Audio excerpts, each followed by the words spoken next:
비가 오던 2018년 5월 미국 현충일, 조지아주 애틀랜타 야구장에는 돌아오지 못한 장병을 위한 빈 좌석이 있었다.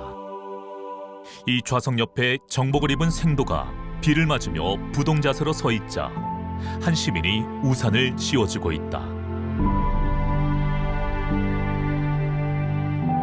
이처럼 미국은 많은 운동 경기장에서 돌아오지 못한 장병을 위한 좌석을 두고 있다.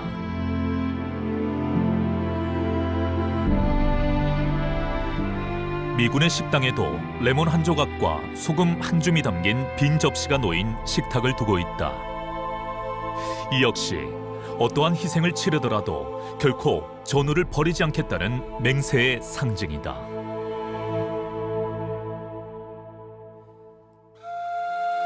그런데 우리는 살아계신 국군 포로들이 북한 탄광 지역, 우리가 흔히 아우지 탄광이라고 말하는 그 탄광 지역에 살아계십니다. 이분들은 매일 남쪽 하늘을 쳐다보면서 눈물 짓고 있습니다. 제가 수십 년 동안 그분들로부터 받아온 편지입니다. 내가 살아있다는 것을 알려달라고.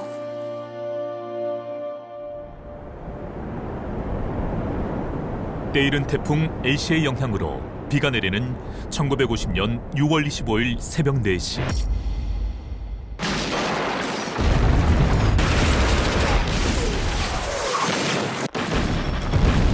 인민군은 38도선 전 전선에서 포격과 함께 남침을 시작한다. 이때 국군은 50%가 휴가 중이었고 수뇌부들은 육군본부 신축회관 파티에 참석해 새벽까지 술에 취해 있었다. 당시 사령관님, 수백 대의 탱크가 밀려내려오고 있습니다. 무슨 소리고? 전 군엔 비상을 걸어야 합니다. 내가 무슨 비상을 걸어? 야, 다시 하게 말해봐봐. 일제가 버리고 간 전투기까지 남침을 위해 재정비한 북한과 달리 남한은 일제의 잔재라며 그 전투기마저 녹여서 고철로 만들었기에 단 한 대의 전투기도 없었다. 전쟁 발발 하루 만에 많은 국군이 포로로 붙잡히기 시작한다.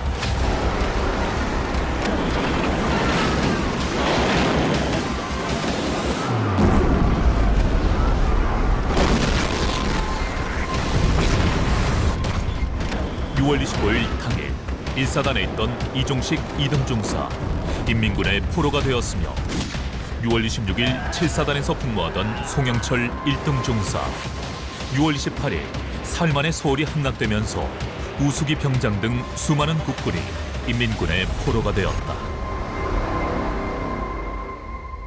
중대장이 그 박격급에 맞아가지고 다리를 다쳤단 말이에요.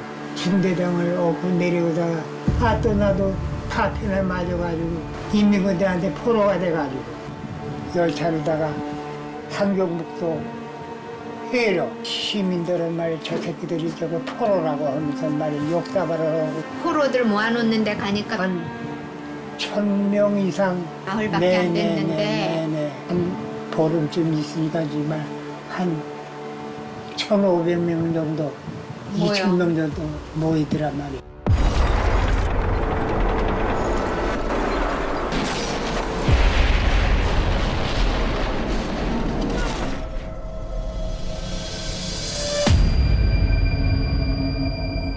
국방군 실현대를 정면 공격하는 동안 춘천에서 가평 이곳이 전선 중 제일 험한 것 같습니다. 5대산에 대기하는 편의대 500명도 12사단을 지원할 것이다.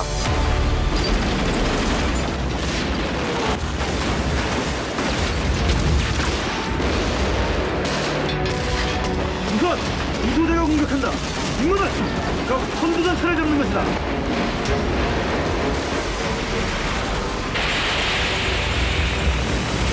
땅굴이 교환선과 땅굴이 보병을 잡는다. 우리 임무는 땅굴을 잡는 것이다. 국군 전선은 무너졌지만 춘천 6사단은 방어선을 지키고 있었다. 맞을 사람 없나? 없습니다!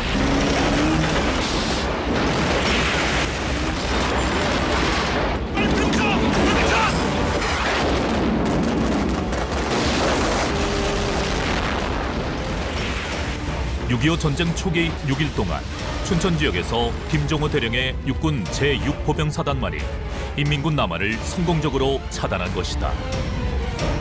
김종호 대령은 정찰병들을 파견해 인민군 남침을 감지했으며 이에 대비한 전투 준비 태세를 갖추고 있었다. 놈들이 살상지대에 들어왔다.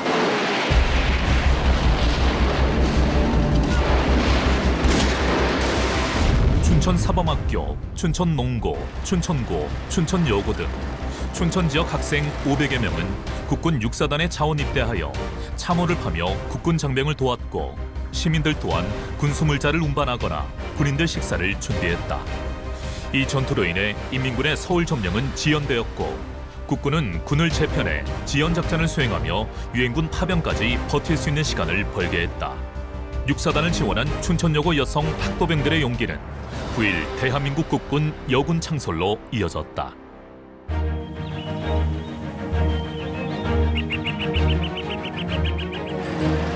인민군에게는 민간인 복장의 특공대가 있었다. 남한에서 월북한 청년들로 이들의 목표는 수십만 남노당원을 무장시키는 것이었다. 이게 무슨 날이요? 놈들이 저러는 게 어제 오는 일입니까? 이승만 대통령이 인민군 전면 남침을 보고받은 것은 25일 오전 10시경이었다. 북괴놈들이 불장난을 시작했습니다. 동두천 쪽으로 땅크를 앞세워서 공격하고 있는데 우리 병사들이 아주 잘 막고 있습니다. 북진명 신성모 국방부 장관과 참모총장 최병덕은 대통령을 안심시키는 보고를 했고 우리는 가만히 있을 수가 없습니다. 카카. 신 장관, 예, 카카. 원로 군사 전문가들을 모아서 이 얘기를 잘 듣고 군 간부들이 대동단결해서 이 난국을 잘 처리해 주시오. 자, 그러면 나는 미국과 세계 여러 나라에 우리의 이 사실을 알리겠소. 이승만은 메가더에게 전화를 해 그동안 자신의 경고를 무시한 미국 정부에 화를 냈다. 홍상문이 노리는 게 이 나라가 아니라 일본과 유럽과 결국은 미국의 목에 칼을 들이댈 것이오. 포성과 총성은 점차 서울을 향해 밀려오고 있었다. 국군이 북진한다는 방송이 계속되어도 26일부터 서울 시민들은 동요하기 시작한다. 은행의 예금 인출이 폭증해 한도가 정해지고 식량 사재기 소동이 일어난다. 서울은 38선에서부터 소련제 전차로 1시간이면 충분히 도달할 수 있는 거리였다. 당황한 국군 참모총장은 입교 25일 된 육사 생도까지 전선에 투입하며 방어전을 펴지만 인민군의 탱크를 막아내는 데는 역부족이었다. 전사를 꼭 지키라. 알겠지?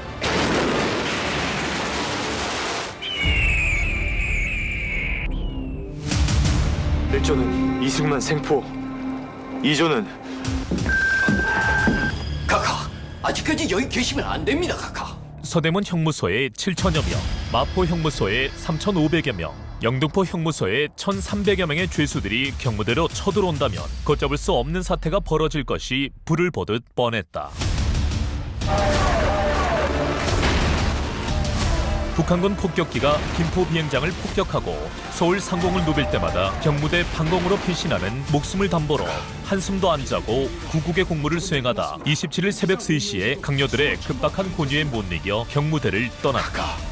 지금 사방이 빨갱이 천지입니다. 며칠간 포화를 피해 피난하려 집을 나선 피난민과 회주하는 국군이 밀려오자 서울은 삽시에 혼란한 공포의 도시가 된다.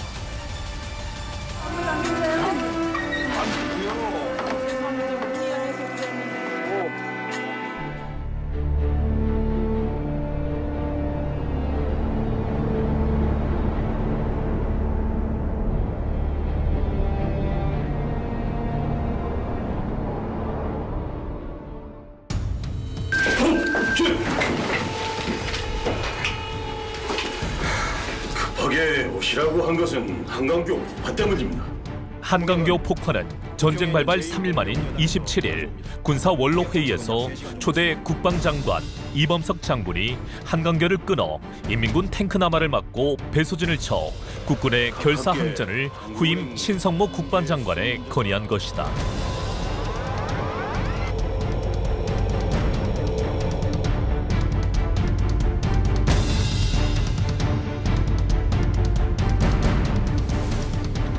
가자. 명령이 내리기 전에 다리를 끊거나 명령을 내렸을 때 쓰러지지 않으면 이건 총살이다. 총살.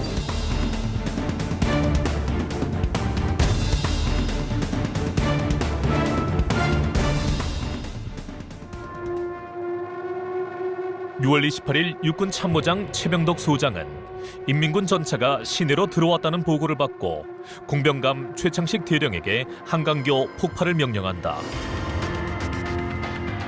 폭파 준비를 마치고 기다리고 있던 작업조는 명령이 떨어지자 3개의 철교와 1개의 인도교를 폭파한다. 약 1000명이 폭사했다고 추산했으나 2016년 민간인 피해는 없었다는 연구 논문이 발표되었다. 최근 민간인 진입을 막던 군경 77명의 피해가 있었다는 주장이 받아들여지고 있다. 서울시를 보유하고 있던 인민군 부대들은 오늘 28일 새벽에 서울 중심지대에 돌입하여 이승만 괴뢰정부의 소위 중앙청을 비롯하여 중요기관들을 차지하였다. 영웅적 인민군대는 반공격을 개시한 지 단 3일 만에 미제 침략자들의 식민지 통치로부터 서울을 완전히 해방시켰다.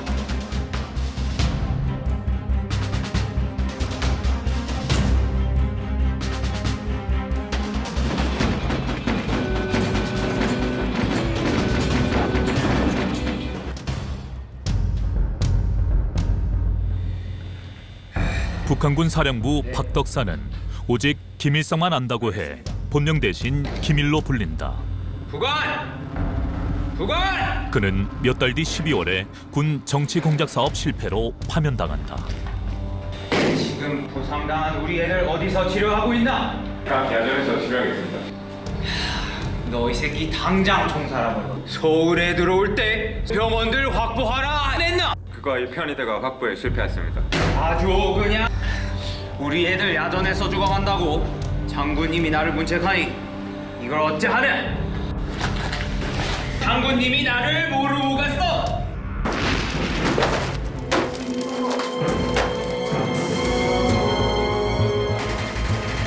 개전 직후 전선에서 상처를 입고 후송된 국군 부상병 다수는 서울대병원을 포함한 서울 시내의 여러 병원에 분산 후송된 상태였다.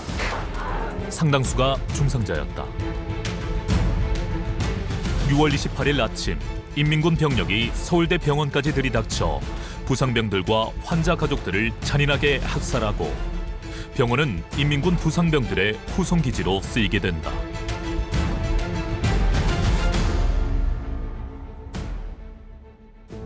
서울대 병원에서 근무하던 의사, 간호사, 군의관, 의무병은 인민군 부상자를 치료하기 위해 이용되었다. 한국 최초의 뇌신경학자 서울대 의대 김시창 교수도 이때 납북된 것이 물망초 박선영 이사장에게 전해진 국군 포로 편지로 밝혀졌다. 그뿐만 아니라 인민군은 변호사, 판사, 국회의원, 전화교환원 등 필요한 인사 10만여 명을 북한으로 납치해갔다.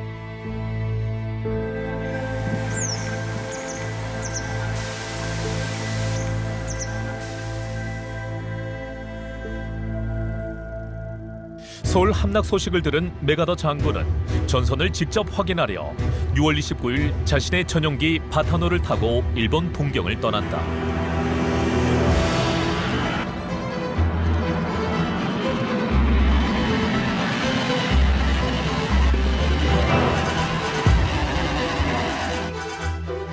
그 전날 수원 비행장은 북한 전투기 공격으로 미군 수송기가 불에 타고 있었다.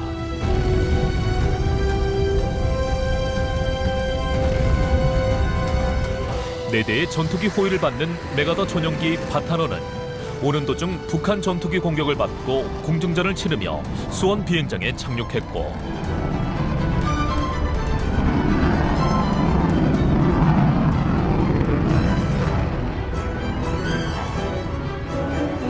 27일 새벽 비서 한 명과 부인과 함께 대구까지 간 이승만 대통령은 다시 대전을 거쳐 수원으로 와 메가더를 만난다.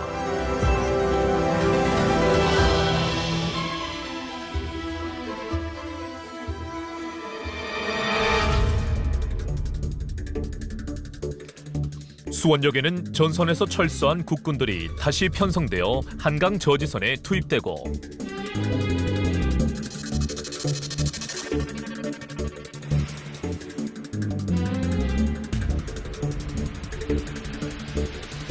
후퇴하는 군병을 공격하고 가택에 침입해 못된 짓을 하던 좌익 사범들이 체포되어 있었다.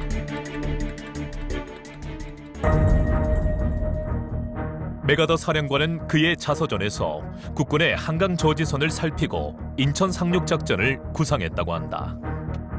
한편 이승만 대통령은 일본으로 가 전쟁을 지도하라는 메가더의 간청에 역정을 내며 거절하고 대구를 거쳐 부산으로 향한다.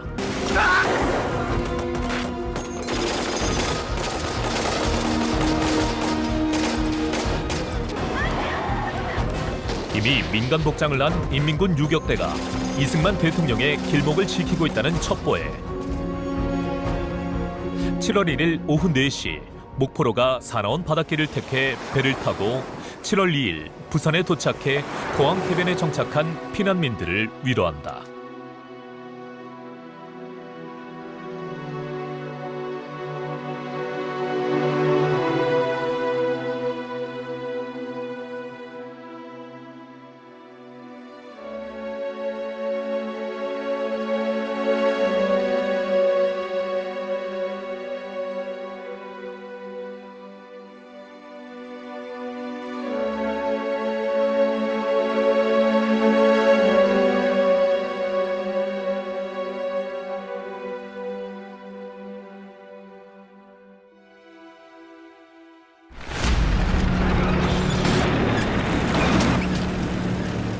소련 군부는 하루 10km씩 38선에서 부산까지 50일 만에 도달한다고 계산했으나 유엔연합군이 참전하게 되자 김일성에게 유엔군이 오기 전에 이남 함락을 종용하고 있었다. 1950년 7월 5일 미 제24 보병사단 스미스 중령이 지휘하는 406명의 대대 병력은 오산 중미령 고개에 진지를 구축했다.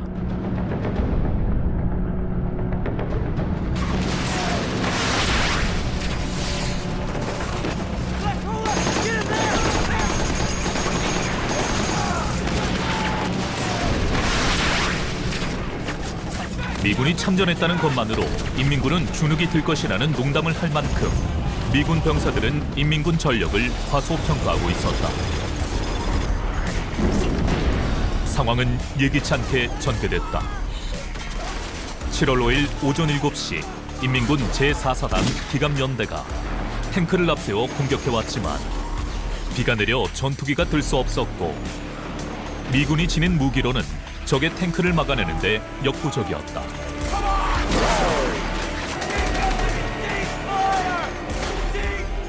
오전 10시 탱크 몇 대만 간신히 격파한 미군은 오산으로 후퇴한다.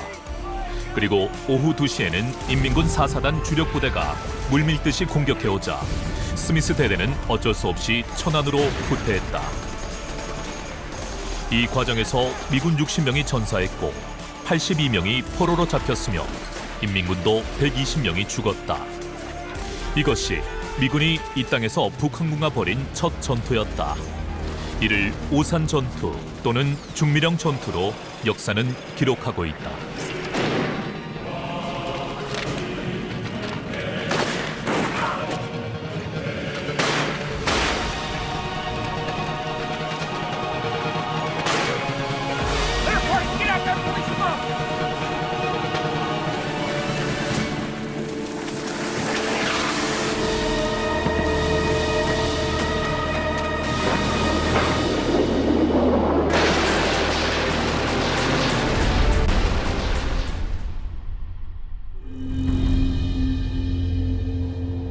김일성의 영원한 충복 최현은 홍범도 부대에서 공산주의에 물든 인물로 김좌진 장군을 암살한 김일성의 고려 청년 공산당과 다른 공산당 단체에서 활동하다가 소련군에 입대하여 김일성 부하가 되어 북한군 수뇌부가 되지만 당시만 해도 그는 글을 읽을 줄 몰랐다. 몇 명이나 잡았어?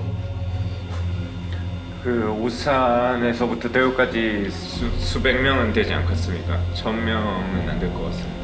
보고를 하려면 총 몇 명 중 구상 몇 명, 포로 몇 명 이런 식으로 보고해야지. 적으라고. 양키들을 붙잡으면 생존시켜서 개성까지 집결시켜. 개성으로 말입니까? 압록강 국경까지 이송시키도록 한다. 나가보라. 그럼 양키 놈들은 어쩌면 좋까? 부관! 야, 내가 이런 애를 부관으로 거 무슨 소리야? 개처럼 먹여도 되겠습니까? 아니면 장교 취급을 해줘야 되겠습니까? 지금 우리 애들도 겨우 먹여 살리고 있는데 그 놈들을 매일 고기 삶아주라? 오산 전투에서부터 한국군과 미군은 15일간 평택, 천안, 대전에서 북한군 전차 사단에 밀리게 되고 사단장이 직접 무반동총을 메고 전투에 임할 정도로 상황은 절박했다. 이 과정에서 딘 소장도 길을 잃어 민가에 숨어 있다가 주민의 밀고로 인민군에게 포로가 된다. 북한군은 국군과 미군 포로 행렬이 마을을 지날 때 주민들에게 돌을 던지거나 침을 뱉게 했으며 아침과 저녁은 옥수수와 감자로 끼니를 때우게 했으며 물을 주지 않아 포로들은 논이나 웅덩이 물을 마시고 질병에 시달리다 낙오하면 살해했다. 이때부터 인민군은 국군 포로를 전쟁 소모품이나 북한 지역의 오지로 보내 강제 노동을 시키기 시작한다.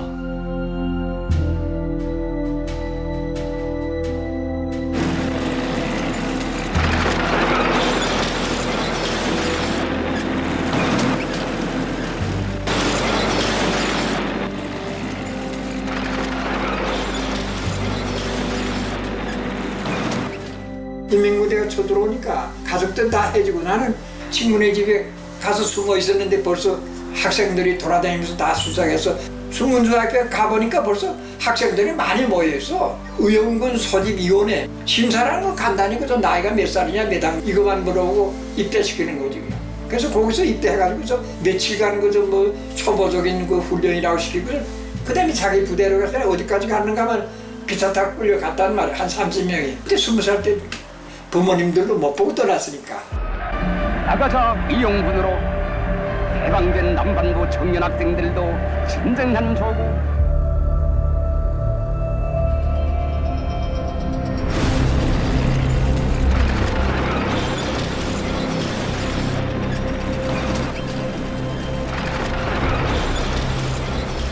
서울이 함락되고 국군과 미군은 유엔군 준비 상황에 따라 지연전을 수행하며 후퇴를 거듭하다 낙동강에 이르러 낙동강을 마지막 방어선으로 한다.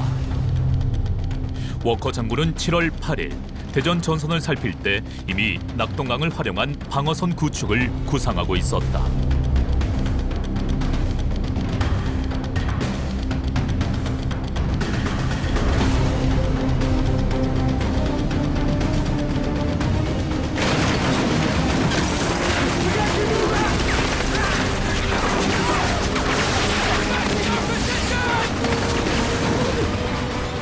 김일성은 유엔군이 도착하기 전 마지막 남은 부산 점령을 위해 총공세를 명령한다. 낙동강을 사이에 두고 양 진영은 승리와 패배를 결정짓는 치열한 공방전을 약 2달간 지속해 낙동강은 피로 물든다. 결국 유엔군이 부산에 도착하므로 워커의 방어전은 성공하고 인천 상륙작전의 발판이 마련된다. 인천 상륙작전은 역사를 바꾼 위대한 승리이지만 미군 각 사령관은 인천 상륙작전만은 강력히 반대했었다. 인천항 주변은 세계에서 가장 긴 갯벌이라 군함이 갯벌에 고립되면 7만 5천 명 유엔군이 몰살당한다는 분석에 따라 성공 확률이 5,000분의 1도 안 된다는 이유다. 그러나 메가더는 태평양 전쟁에서 11번 상륙작전을 지휘한 노장이었다. 그는 낙동강 전선에서 서울까지 진격하는 동안 민간인과 군인 약 100만 명이 죽을 것이라며 인천 작전의 효과를 강력히 주장했다. 메가더는 이미 인천항을 개설한 일본 기술진과 첩보대를 통해 인천항의 상륙 조건과 적진 상태를 자세히 파악하고 있었다. 결국 미군 합동참모본부는 8월 30일에 인천 상륙 작전을 허가하고 작전일을 9월 15일로 정한다. 이때부터 메가더는 인천 상륙을 은폐하려 해군과 공군력으로 동해안 삼척, 서해안 군산안 등을 폭격하며 특히 인천의 북한군을 무력화시킨다. 한국 군함을 포함 261척의 대선단이 남해안을 돌아 인천에 도착한 것은 상륙 이틀 전인 9월 13일 저녁이었다. 미국, 영국, 캐나다, 호주, 뉴질랜드, 프랑스, 네덜란드 함선과 7만 5천여 명의 유엔군 병력이 상륙을 기다리며 시작된 한포 사격은 밤새워 지속하다가 아침 6시 한미 해병대는 상륙정에 옮겨탔다. 인민군은 월미도에 해안포연대 2개 포대의 지원을 받는 독립육전연대 등 총 2천여 명이 인천을 방어하고 있었다. 9월 15일 새벽 6시 항공폭격에 이어 미 해병대가 월미도 해안에 상륙하여 인민군 진지를 무력화시키며 인천 지역을 점령했다. 그리고 오후 2시경 한국 해병대와 미 제5 해병연대가 해안으로 상륙했고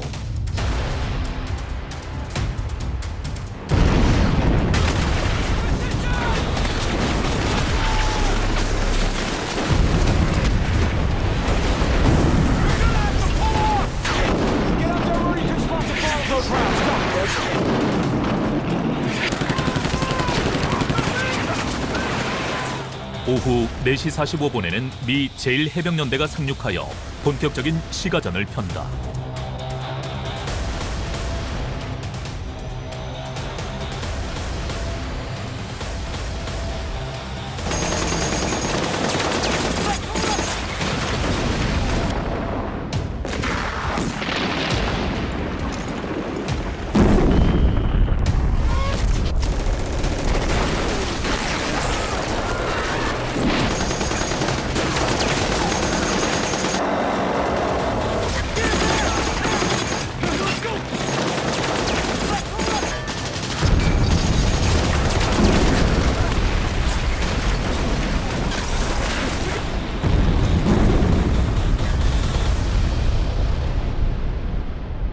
인천 상륙작전에서 유엔군은 222명, 인민군은 1,300여 명이 전사했다. 김일성은 다급해졌다. 최측근 최용건을 서울 사령관으로 임명하고 2만의 병력을 투입, 서울에서 최후의 저항을 시도하려 했다. 그러나 20일에 유엔군 수색대가, 24일에는 한미 해병대가 한강을 건너 시내로 돌입하고 있었다.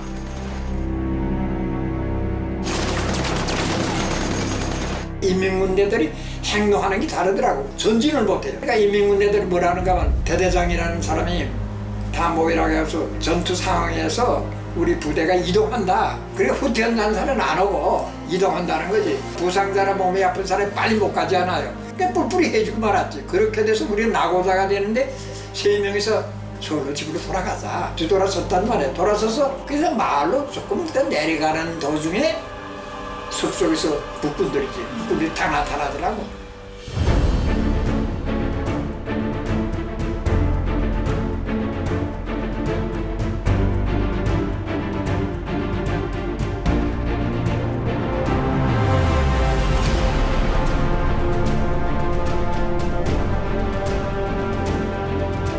(9월 29일) 이승만 대통령과 메가더 총사령관은 중앙청에 도착하여 환도식을 거행한다.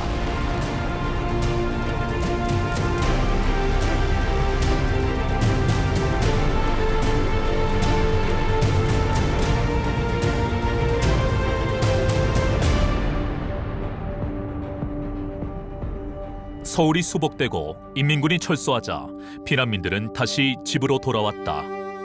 서울은 시신 옆에서 울고 있는 고아들 울음이 가득한 폐허였다. 무너진 자신의 가게터에서 다시 재봉틀을 돌리는 청년의 희망도 있었다.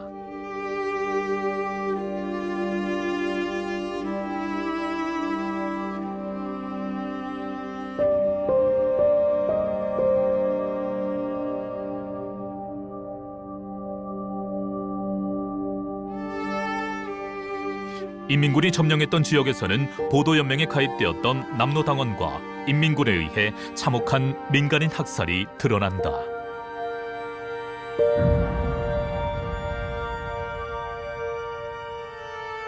만약에 신분하고 한수으로 그렇게 하면은 너를 붙잡으다가 죽여버린다고.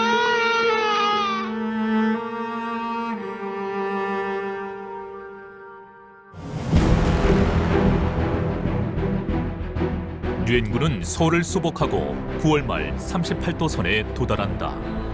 97일 만이다.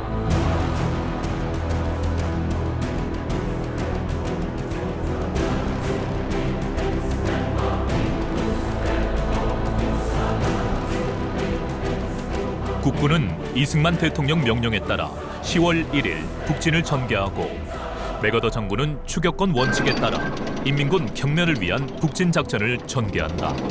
유엔군은 국군에 이어 10월 9일 38도 선을 돌파하고 10월 19일에 평양을 탈환하고 23일에는 청천강으로 진출하였다.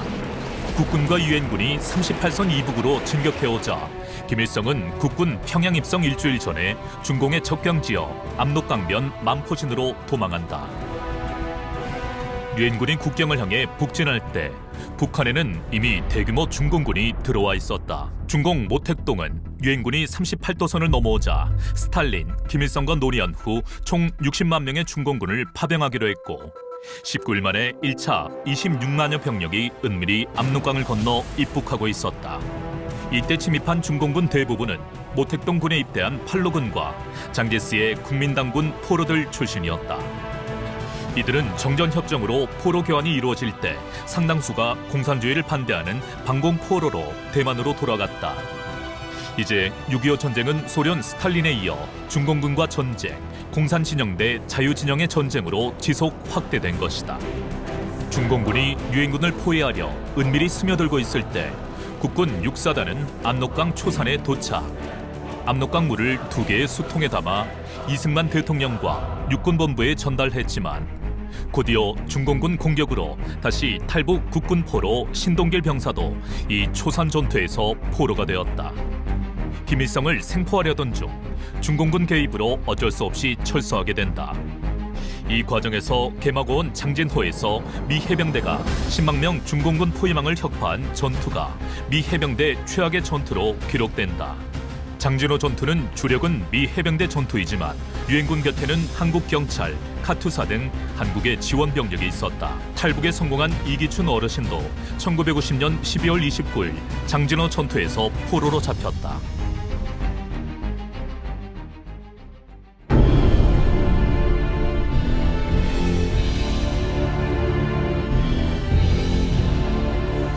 유엔군은 배에 선적해야 할 무기와 군수물자를 폭파하고 대신 10만 명 피난민을 태워 해상으로 철수한 전쟁사의 유례를 찾을 수 없는 해상 철수 작전에 성공한다.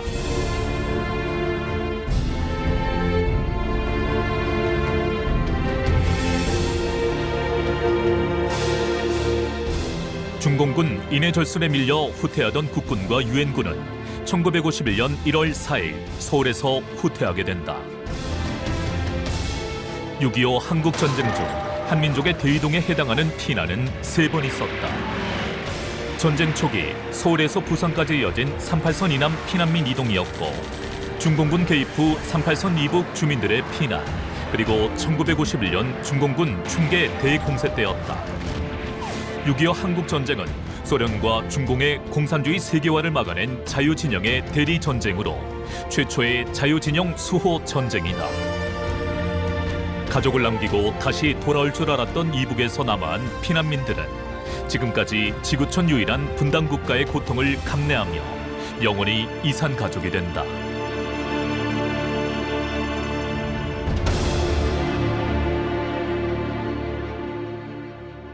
1950년 12월 9일 유엔군이 서울에서 철수하기 직전 메가더는 트루먼 대통령에게 원자폭탄 사용을 요청하고 트루먼 미국 대통령은 핵 사용이 3차 세계대전으로 확대될 것을 우려하고 있었다.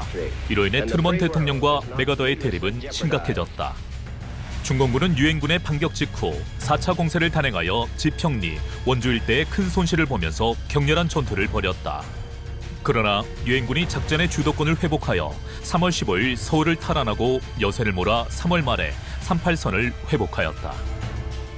1951년 7월 휴전협정 이야기가 군인들 사이에서 나오기 시작했다.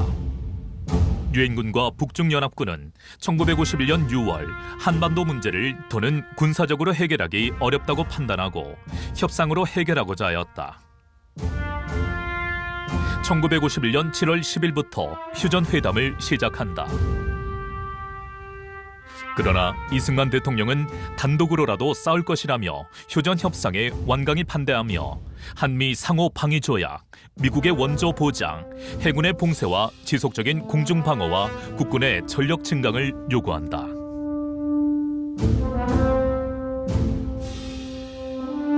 양측은 최초 휴전회담에서 군사 분계선 설정 문제를 비롯하여 휴전 실현을 위한 구체적인 협정, 전쟁 포로, 양측 관계 권고 사항 등 4개 의지를 논의하기로 하였다. 그러나 최소 6주 정도면 타결될 것으로 기대되었던 회담은 처음부터 난항을 거듭하여 장기간 설전을 벌였다. 휴전협정이 진행되는 동안 잔혹한 고지전이 벌어진다. 휴전협정이 이루어지기 전 한 뼘의 땅이라도 더 차지하려 양 진영은 잔혹한 고지전을 지속한 것이다. 이때 수많은 국군 포로가 발생한다. 1951년 2월 횡성 전투를 비롯하여 미군 몽클라크 장군이 이끄는 프랑스군의 지평리 전투에 이어 5월에는 가리봉 전투, 그리고 하루에도 주인이 몇 번씩 바뀌는 고지전에서 도설산 전투는 해병대가 치른 유명한 전투로 기록된다. 미 해병대로부터 임무를 귀대한 한국 해병대의 17일간 도설산 혈투는 이승만 대통령이 무적 해병이란 휘호를 쓸 만큼 한국 해병의 용맹성이 드러난 전투였다. 태양이 장렬하던 8월에는 그 치열한 펀치볼 전투가 벌어진다. 이 전투에서 중공군은 1만여 명이 전사와 부상 또는 포로가 되었으며 국군 제9사단도 총 3,500여 명의 사상자를 내었다. 홍천 전투, 횡성 전투, 양구 전투, 해양군 전투가 이어졌고 휴전 이야기가 나오는 1953년에는 동부 전선이 다시 뜨거워지며 김화 전투, 금성지구 백마고지, 강원도 고성 제암산 전투가 이어진다. 폭차필 전투도 빠질 수 없는 전투다. 춘천 화천지구 전투, 김하지구 전투 등에서 전과를 올린 태국군은 1951년 11월 경기도 연천 폭찹고지를 끝까지 지켜냈고 그들의 용맹함에 리틀 타이거란 별칭을 얻었고 우리 폭찹을 잘 돌봐줘라는 낙서를 벙커에 남기며 미 7사단 31연대와 임무 교대했다. 6.25 전쟁 최후의 대규모 전투는 금화 지역 전투이다. 이 전투는 6월 중부전선 전략적 요충지인 금성 돌출부를 장악하려는 대규모 공세에 이어 7월에는 이승만이 휴전에 반대하며 반공포로를 석방하자 격분한 모택동이 유엔군보다 국군을 표적으로 최대 규모의 대공세를 명령했다. 이처럼 휴전을 눈앞에 두고 벌어진 전투에서 붙잡힌 국군 포로가 많아진다. 잔혹한 전투가 진행되는 동안에도 인간애가 꽃피우기도 한다. 터키군의 유별난 고아들 사랑도 있었고 특히 파란 눈의 성자로 불리는 위트컴 장군의 헌신적인 인간애는 고개를 숙이게 한다. 1953년 11월 부산에 큰 불이 나 3만 명의 이재민이 발생했다. 당시 한국에 주둔한 미 제2군수기지 사령관 위트컴 장군은 그 참상을 보고 상부의 승인 없이 군수창고를 개방해 23,100여 명분의 식량과 옷 등 군수 물자를 이재민들에게 긴급 지원하고 공병부대를 투입해 4만 명이 지낼 임시 천막촌도 준비했다. 이후 부산대학교와 초중고등학교를 세우고 부산에 메리놀 병원을 짓기 위해 거리모금 캠페인을 벌여 예하부대 장병들에게 월급의 1%를 병원 공사비에 기부하게 했다. 그는 1954년 퇴역하고 보육사업을 하던 한묘숙 여사와 결혼, 전쟁 고아를 돌봤다. 한국에 묻어달라는 유언에 따라 부산 유엔기념공원 내 안정돼 있다. 거제도에 설치한 포로 수용소에 각 전투에서 발생한 여자 포로를 포함 17만 3천 명의 중공군과 인민군 포로가 수용되어 있었다. 38선에서 정전협정이 진행되는 동안 김일성은 공산포로 전원을 송환시키려 수용소에 첩자를 파견해 공산포로 폭동으로 거제도를 점령하라는 지령을 보낸다. 이 지령에 따라 거제 포로 수용소는 친공과 반공포로로 진영이 나뉘어 또 다른 전쟁이 벌어진다. 친공포로들은 수용소 안에 설치된 공장에서 만든 도구로 북송을 반대하는 반공포로를 살해해 그 시신을 전시하고 수용소 소장 도뚜 춘장을 납치해 반인륜적 처우를 인정한다는 사과문을 강제로 받는다. 미군은 어쩔 수 없이 병력과 전차를 동원해 공산군 포로를 공격해 도뚜 춘장을 구출했다. 포로가 수용소 소장을 납치한 전대미문의 이 사건으로 전 세계는 경악했다. 그러자 이승만 대통령은 1953년 6월 18일 약 3만 5천 명의 반공포로를 일방적으로 석방해 한국전쟁 포로 협상은 또다시 전 세계 주목을 받는다.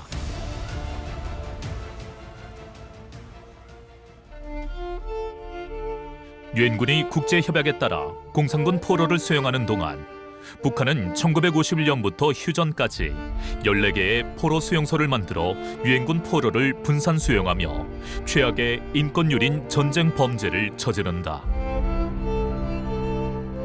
후일 송환된 미 24사단의 윌리엄 중위는 수용소 음식에 대해 음식보다 구더기가 더 많았다. 수용소 진료소는 시체 안치소로 불릴 만큼 열악해 평안북도 제5 포로 수용소에서는 하루 평균 28명이 사망하고 4월에 모든 포로가 사망에 이르기도 한다.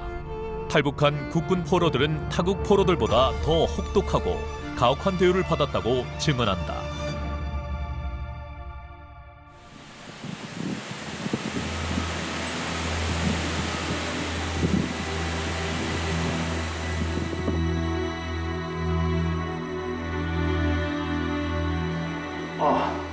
국군장교 김희갑, 오준삼, 이준희. 한편 북한은 전후 복구에 필요한 노동력을 노려 국군 포로에 대한 회유와 협박을 시작한다. 위대한 영도자 김일성 장군님이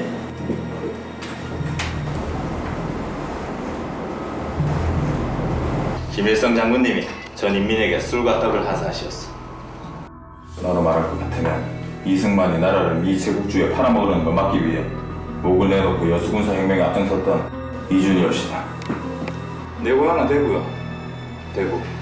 오늘 동무들을 보자고 한 것은 동무들이 국방군 포로들에게 가서 송환에서 빠지겠다라는 서명을 하라는 것이요. 이건 명령이요. 무슨 말입니까? 제네바 협약이 엄연한데 우리는 돌아갈 권리가 있습니다. 이곳에서 영명을 빌려 미제로부터 조국을 해방하면 당연 돌아갈 수 있는 거 아니야? 투쟁을 해도 고향에서 해야 되는 거 아닙니까? 포로 송환은 이념이나 사상을 떠나 포로 송환은 인권 문제입니다. 조국 해방과를 협조하지 않겠다. 나는 전우들이 그런 서약을 하겠다면 말릴 것이오. 말린다고? 너 오늘 죽는다. 이 새끼들 싹 다 죽여버려.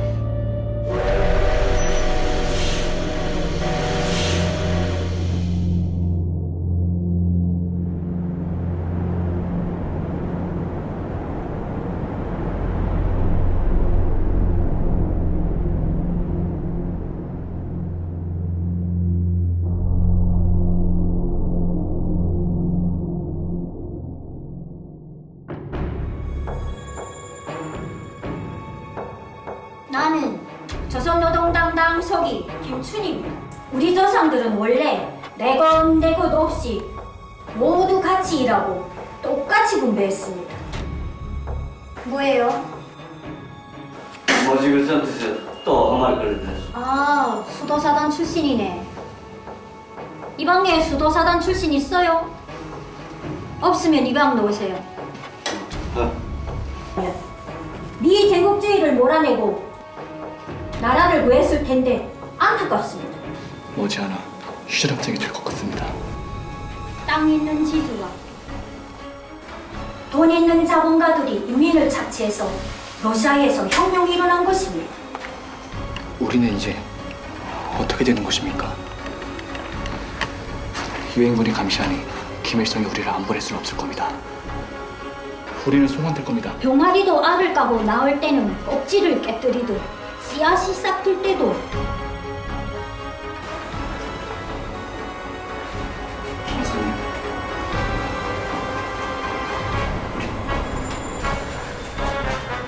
누나, 걸어. 걸어.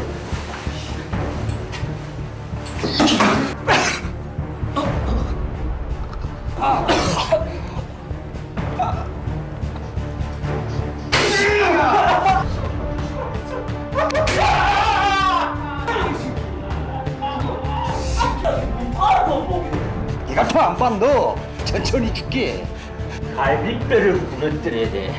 이번에는 갈비뼈다. 거진 갈비뼈가 심장이나 허파를 찌르면 그는 바로 죽어. 총을 들어. 일어나 임마. 한방 갈비라. 알겨. 이씨.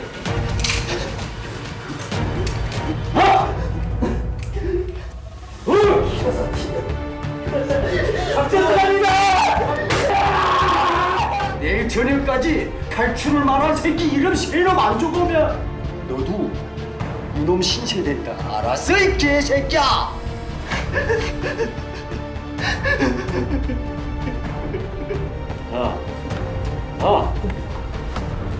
이 가슴에 총을 쐈잖아, 이 새끼야! 빨리 가. 니들이 먼저 총을 쐈잖아. 탈북 국군 포로 한재복 씨 증언에 따르면 북한은 국군 포로들로 건설대를 조직하고 남한으로 돌아가기를 희망하는 포로를 가려 귀환을 원하는 장교 출신 국구 포로들을 공개 총살했다고 한다. 국군 포로들은 집에 가겠다는 의사표시를 더 이상 할 수 없었다. 이때 대부분 국군 포로들은 노예 상태가 되어 정전이 된 줄도 몰랐다.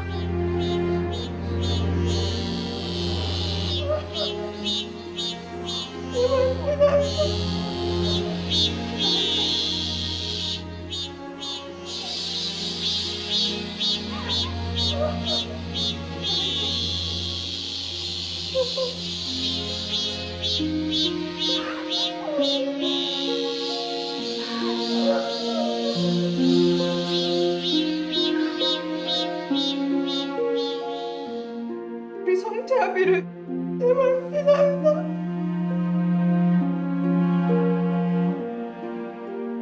어디 간다 이제 오는 거야. 아이고 어머니 저기 밑동네 민식이랑 같이 놀다 온 거예요.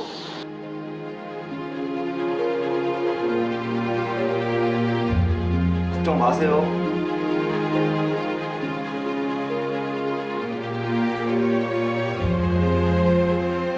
아범아, 아범이 왔었는데 아범아,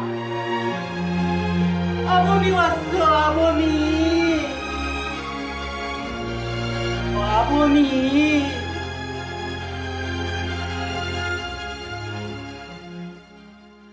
이분은 편지를 이렇게 보시면 다 찢어져 있습니다. 이거를 중간에 몇 선을 거쳐서 오면서 제가 다리미로 다린 겁니다.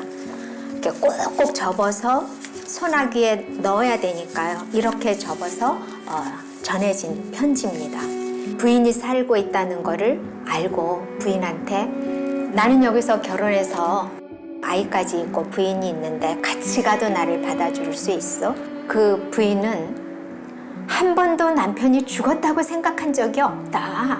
그리고 우리 시부모님들도 끝까지 눈을 감는 순간까지도 당신 아들은 살아있다고 믿으면서 돌아가셨다.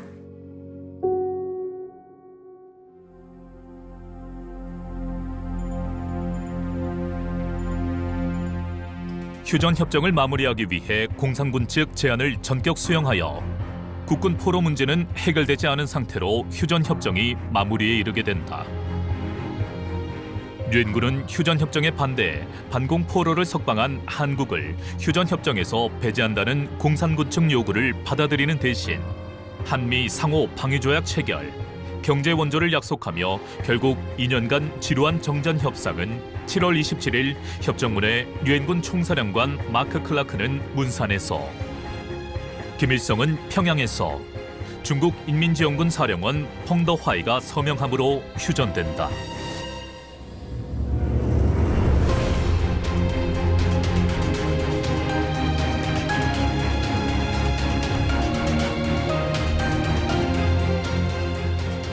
이로써 1953년 4월부터 1954년 1월까지 세 차례에 걸쳐 전쟁포로 상호 교환이 이루어졌다. 당시 유엔군 사령부는 국군 실종자를 8만 2천여 명으로 집계했지만 인도된 국군 포로는 8,343명에 불과했다. 유엔사는 군사정전위원회를 통해 북한의 국군 포로의 송환을 지속했으나 북한은 강제억류 국군 포로는 한 명도 없다며 응하지 않아 국군 포로는 1994년 10월 국군 포로 조창호 중위가 생還할 때까지 잊혀진 존재가 된다.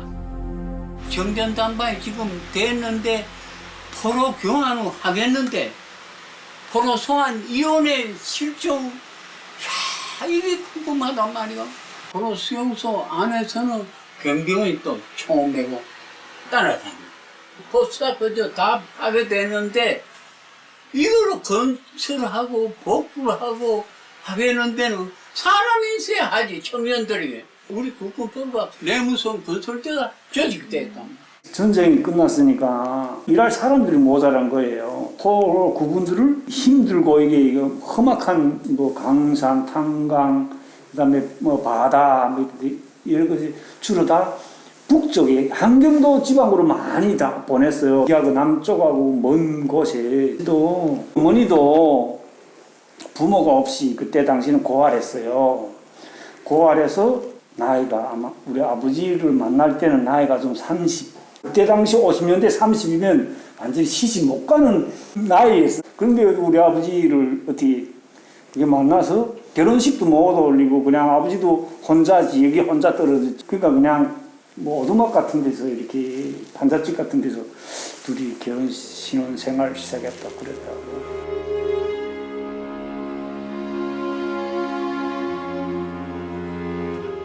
전쟁 후 북한은 남한으로 간 가족이나 성직자, 반공단체 가입했던 주민 등을 적대 세력으로 간주해 광산에 투입함으로 탄광촌이 형성되고 국군 포로들은 그들과 함께 일하게 된다.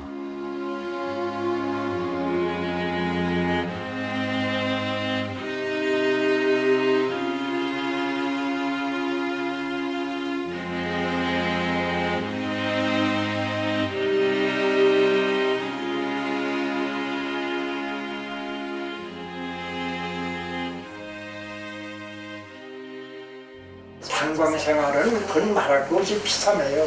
이 광석을 캔다는 게 캘다 들어가는 거리마다 10, 20이 들어가야 돼. 들어가서 땅 뿌리니까 그 검득가는 통기가 안 되잖아. 그러니까 발판을 계속 오니까 발판 냄새. 그 다음에 포약을 쓰니까 돌가루. 그러니까 들어가면은 그 보이지 않는 이 돌가루 먼지, 악취, 냄새.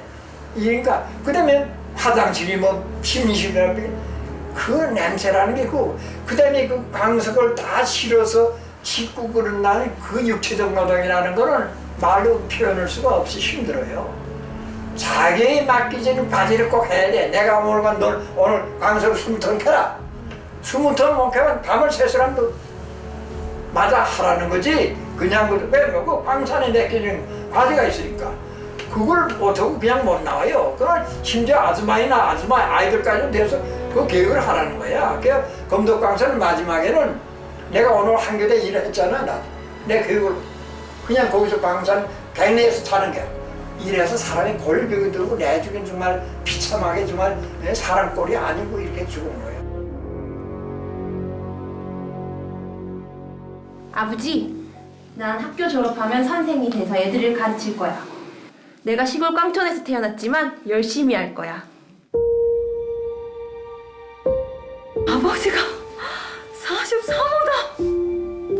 여태 그것도 모르고 살았냐? 아버지 미워. 그냥 전쟁터에서 조국을 위해 죽어버리지. 왜 살아서 가족들까지 힘들게 만들어? 왜? 그 아버지가 국군 포로로 그 성진 내화물 공장에 그 배치받아갔는데 거기 그 이 말로는 다 표현 못하는 그런 형편없는 곳이거든요. 뭐 한 시간이면 먼지가 이렇게 막 이렇게 쌓여가지고 빗자루질 못해요. 사불로 이렇게 막 긁어내는 그런 데거든요. 거기 있는 사람들은 50대를 못 넘겨요. 다 폐암, 기필로 다 이렇게 돌아가거든요.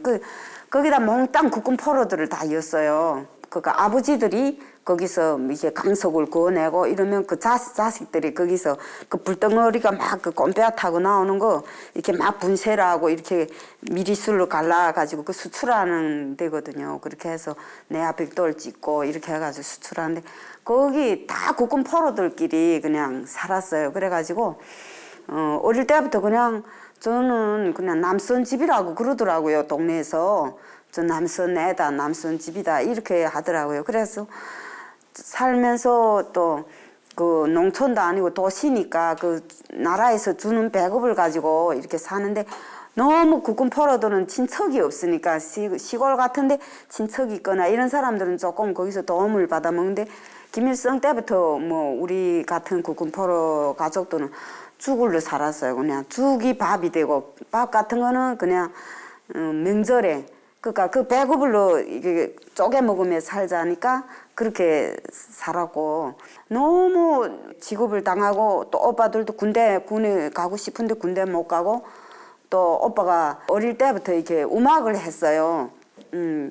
음악을 해가지고 그 저기 뭐야 지금 그 북한에서 나오는 그 배우랑 같이 그때 다 그 고또래니까 같이 뽑혀서 그 평양까지 올라갔는데 오빠가 내려온 거예요. 출신 성분이 그렇게 되니까 그 내려왔더라고요. 그 다음부터 그때부터 오빠가 또 뭐 아주 깡패질하고 막 그러더라고요. 자기 일생이 그러니까 막 아버지하고 막 화내고 그러더라고요. 그래 저도 철이 없으니까 그때는 아버지를 보고 막 난리 부렸죠. 왜 우리를 낳는가고 왜 나가지고 이 고생 시키는가고 막 그랬죠. 그래가지고 아버지는 제 자식이니까 공장에서 이렇게 그 밥 시간에 이렇게 어길 때 있거든요. 그럼 밥 먹었냐 이러면 말 시키지 말라 부끄러워서 국군 포로 아바이니까 기레구이다 이렇게 하니까 부끄러워가지고 이렇게 보면 아주 모른 척하고 말 시키지 말라고 이렇게 하고 막 다녔거든요. 살았는데 우리 아버지도 57에 그 폐암으로 돌아가셨거든요. 거기 보통 나이 됐어요. 그쪽에서는 다 이게 폐병으로 돌아가니까 그때도 아버지 고향 친구들이 이렇게 와가지고 이미 돌아가시기 전에 묘자리를 봐놨더라고요. 근데 제일 높은 그 산에 이 뾰족하고 봉우리 위에 자리 잡았더라고요. 근데 저희들은 몰랐지요. 엄마도 없었어요. 저는 그 너무 사회적으로 핍박을 받으니까 엄마가 일찍이 달아났거든요. 아버지가 우리 칠형제를 다 키우고 인민반장한테다가 그 자리를 그 부탁했더라고요. 그래 아버지가 돌아가면서 그 인민반장이 와서 얘기하더라고요. 아버지가 거기다 묻어달라 했다. 이렇게 눈을 감고도 나 고향을 보고 싶다고 거기다 묻어달라더라. 이래서 거기 올라가 보니까 남쪽으로 쫙 그 바닷길이 쫙 이렇게 열려 있더라고요. 그래서 그냥 마지막으로 그냥 아버지 소원을 거기다 묻어주고 그리고 왔어요.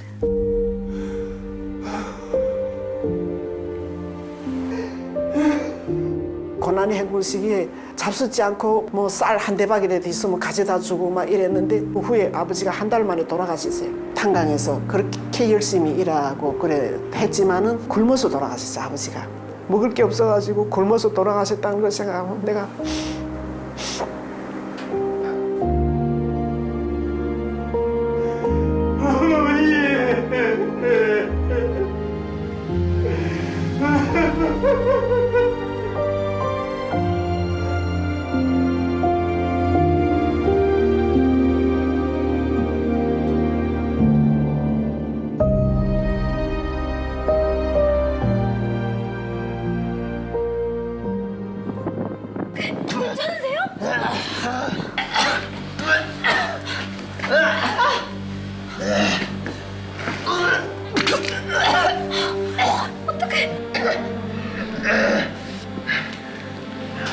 이병장.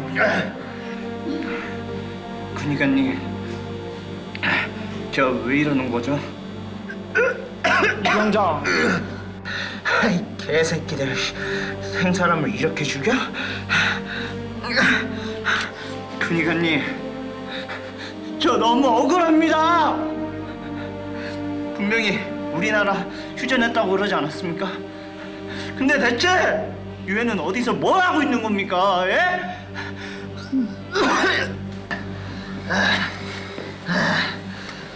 이병장, 진정 좀 해. 김서훈님, 나라도 우리 버린 거라고요. 예? 유엔도 나라도 우리 버렸다고요. 우리는 간다. 가려면 건강 지켜야지.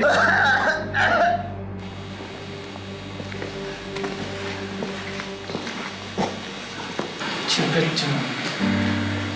진폐증이요? 석탄가루를 호흡해 발생하는 폐질환.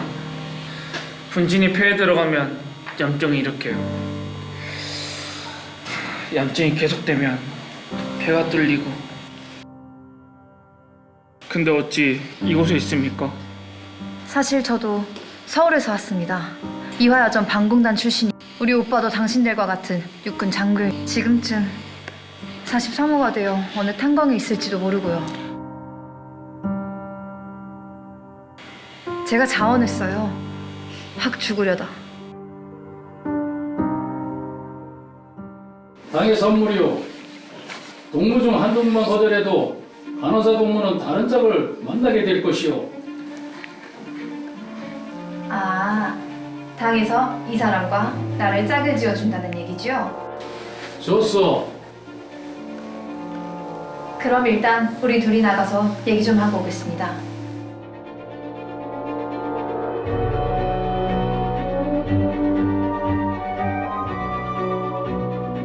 성분이 나빠 추방되어 온 주민들의 탄광촌이 형성되며 북한은 국군 포로와 그들과 결혼을 미끼로 순종하는 국군 포로에게 일명 공은 결혼을 허가하고 국군 포로들은 결혼을 하면 집단 감시를 받는 네모골에서 나갈 수 있었기에 결혼을 하게 된다.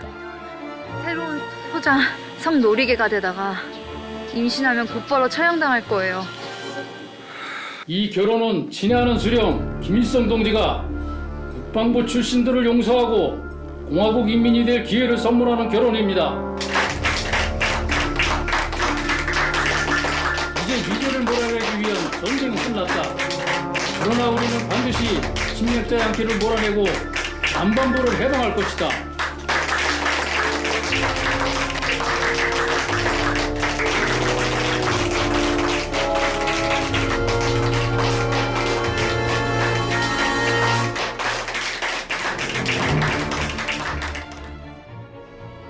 부엌에 칼도 없고, 아니 소금까지 배급을 받으니 이거 완전 가축이 따로 없네요. 포로들은 가정을 이루고도 동료 중 누가 밀고자인지 모르기 때문에 동료끼리 소통할 수 없었고 오직 끝없는 노동에 내몰렸다. 아니, 이거를 장롱 속에 숨겨놨네. 이건 뭐야? 이건 국방부 표시가냐?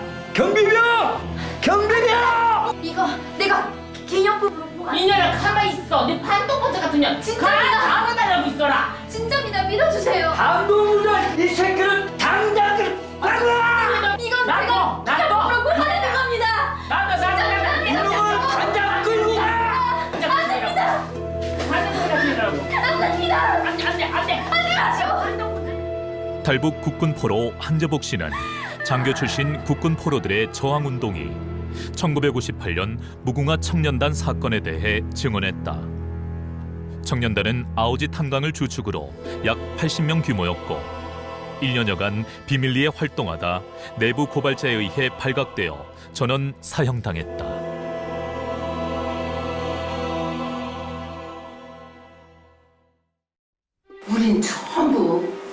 남한 출신이에요. 동산도 남한인가요? 저는 피양인데 아버지가 일정 때 교사였다고 아버지를 광부로 이곳에 보내서 우리 식구 전부 왔습니다. 배급을 안 주면 어찌 먹고 산대요. 정말 보통 일이 아니에요. 아이고 그 말이 진짜래요? 아이고 사람을 잡아먹었다는데 망망들린 노인네가요 며칠 굶으니까 애가 닭으로 보였나 봐요. 며느리가 들어오니까 아가야 닭죽 끓였다. 몇 달 친구요 잡아먹게 내가. 아주 살이 잘진 여자를 자기네 집에 데려다가 쥐고 가가지고 발쪽은 다 잘라가지고 도나무깡에다가 차고차고 해가지고 실제예요, 실제. 사람을 잡아먹었어요. 1994년 7월 9일 사망한 김일성에 이은 김정일이 지배자가 되어 북한을 통치하면서 약 5년간 북한 최악의 식량난이 발생한다. 고난의 행군이다. 소련 등 동유럽 공산국가가 붕괴하며 경제적 지원을 받을 수 없고 1995년 대홍수로 대규모 농지 파괴가 겹쳐지면서 기아가 발생한다. 고난의 행군 시기 아사자수가 300만 명이라는 주장이 제기되기도 했다. 오직 배급 식량만으로 생활하던 광산촌의 배급이 중지되자 농촌보다 더 끔찍한 상황이 된다.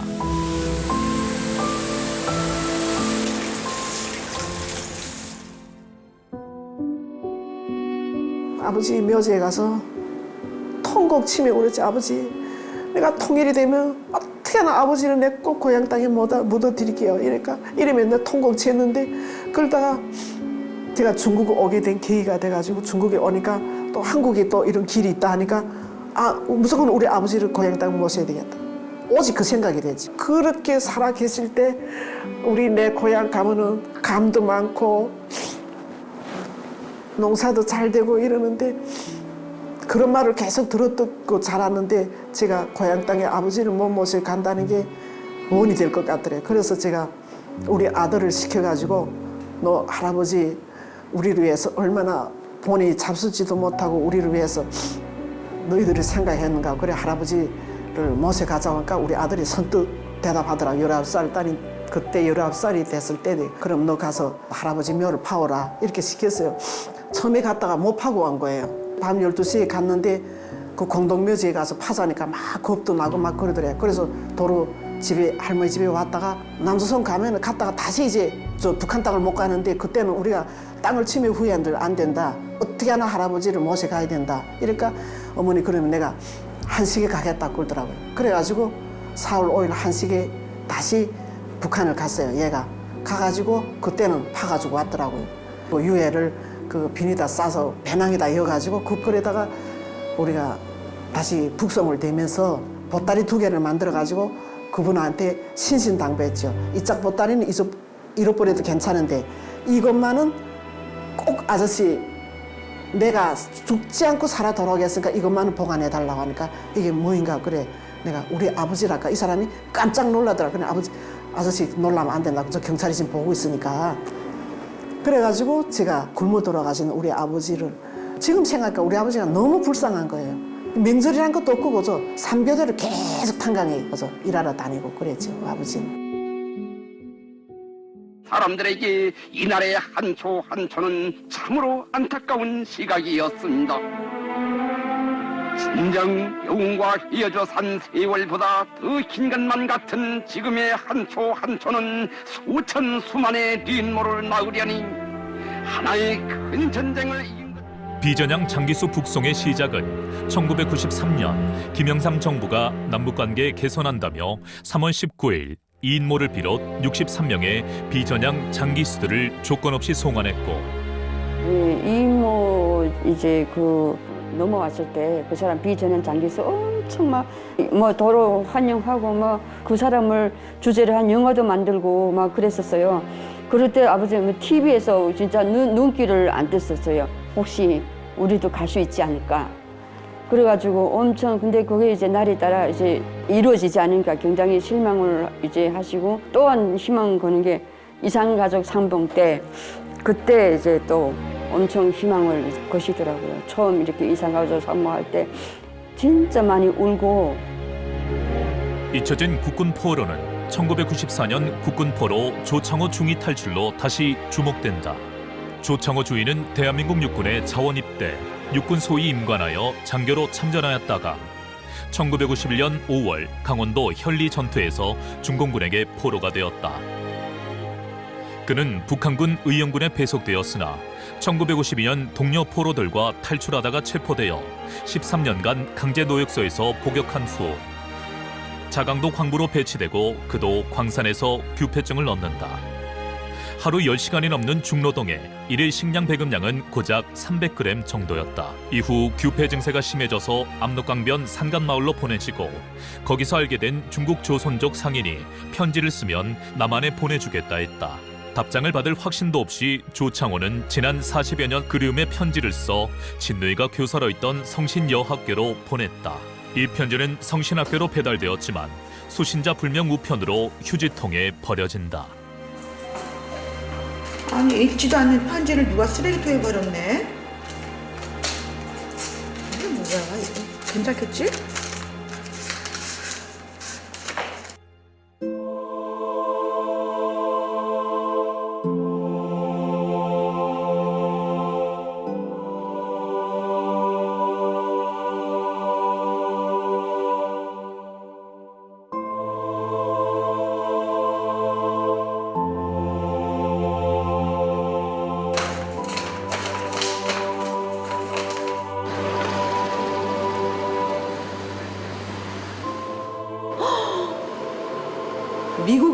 미국을 가셨다고요? 아, 네네.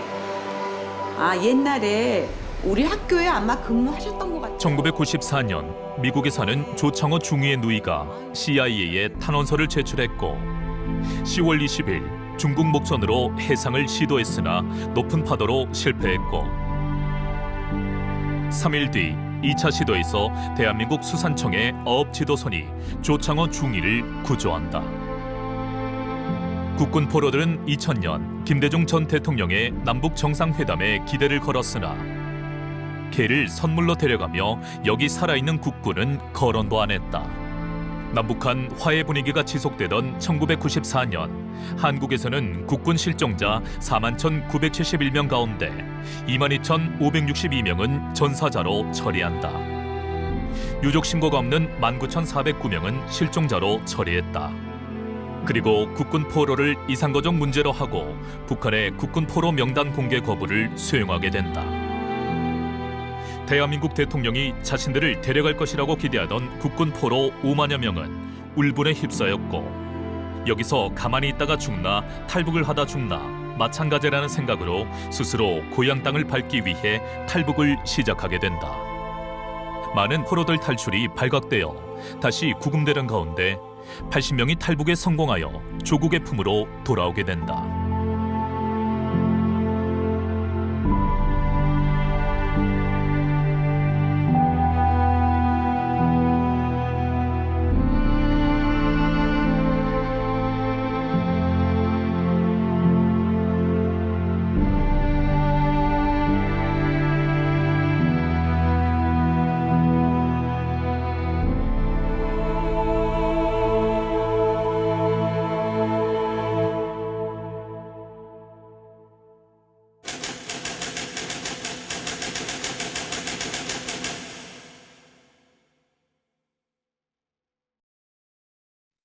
(2016년 10월 11일) 물망초 국군포로 송환위원회는 탈북 국군포로 노사홍, 한재복 어르신을 대리해 북한과 김정은 노동당 위원장을 상대로 1억 6천여만 원 규모의 손해배상 소송을 제기했다.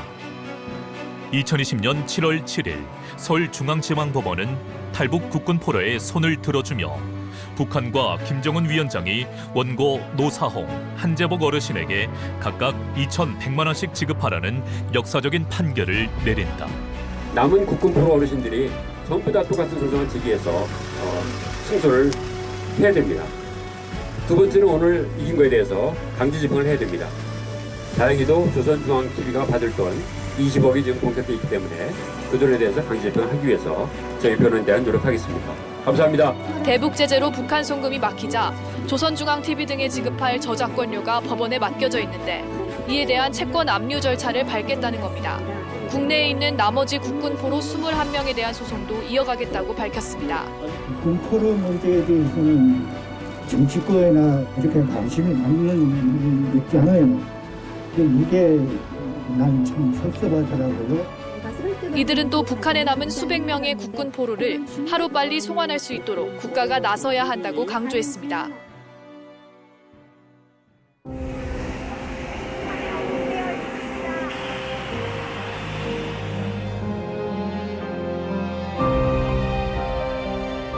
(2015년 6월 22일) 물망초는 네덜란드 헤이그에 위치한 국제 형사재판소에 국군 포로에 대한 전쟁 범죄 및 반인도 범죄 혐의로 북한 김정은을 제네바 협약과 로마 협약을 위반한 전쟁 범죄의 계속범으로 제소했다.